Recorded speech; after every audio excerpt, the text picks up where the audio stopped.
What is going on, guys? It is DisputeX bringing you another Black Ops 3 commentary, and this time it will be about Battlefield. I know I should probably play some Battlefield before I do some Black Ops 3 commentary, but I'm kind of lazy to go into the living room, take out the PS3 in there, take out Black Ops, or Battlefield, sorry, install the update, play some of it, and plus Battlefield is really long. It's actually really hectic if you play like squads or something like that. I forgot what it's called, like Death Squad or something. I don't know. It's like teams of 4. It's 4v4s, teams of 4 versus 4 teams. It's actually pretty badass. But today I'm just gonna talk about why I think Bungie or EA. I think it's EA that actually makes most of the game.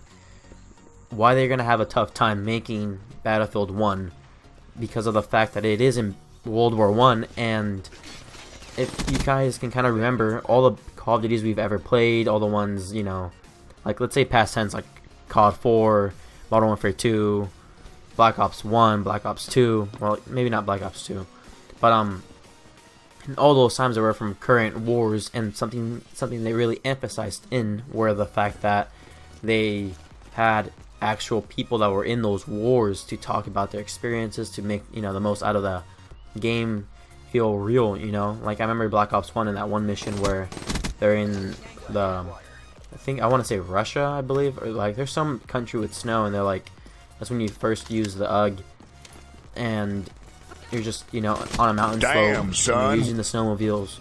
Wait, actually, I think that's Black Ops 1. I wanted to say Modern Warfare 2, but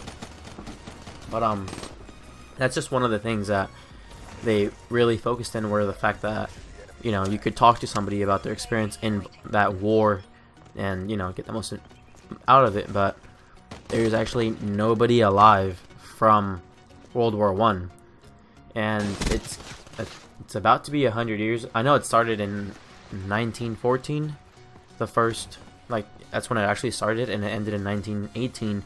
So we're in those years of the World War 1, and it was a massive multicultural war. I think it reached into China and modern day Iran and stuff like that. So this was a huge war, and for us to not know that much about it, the reason we know so much of it were because of the fact that the camera was actually released.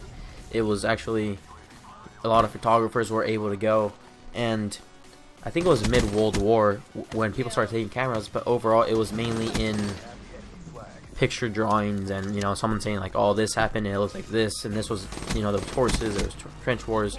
It was just like, things like that we only knew about because of painting and pictures, and we're used to seeing all those pictures of the trench wars where, you know, you see these guys with the weird helmets, you know, with the coats, just in the trench, not enjoying it, but like sitting around eating soup, or like, you know, getting ready for the war zone that's about to happen.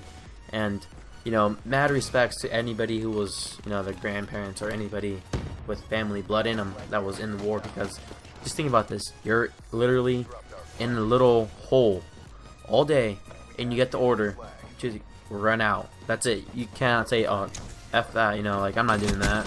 Like, you get the order, you run out straight into lead and bullets and fire and cannons, because that's when everybody started making new weapons. That's when the development of weapon engineering started to kick in, because of the fact of World War 1, where I think the cannons came out, the machine gun came out, tanks started coming out. Like, tanks were goofy back then. They literally looked like a tin can with, you know, with a rubber band to just drive on the dirt. And these tanks were crazy because of the fact that some of them had, you know, so much, like, fire was one of the main things. So one thing that I'm really trying to say is there's nothing we can really compare to that war besides the fact of pictures and, you know, letters and poetry. So this is why I believe Battlefield is going to have a, you know, a great time making this game, but I really believe they can make it.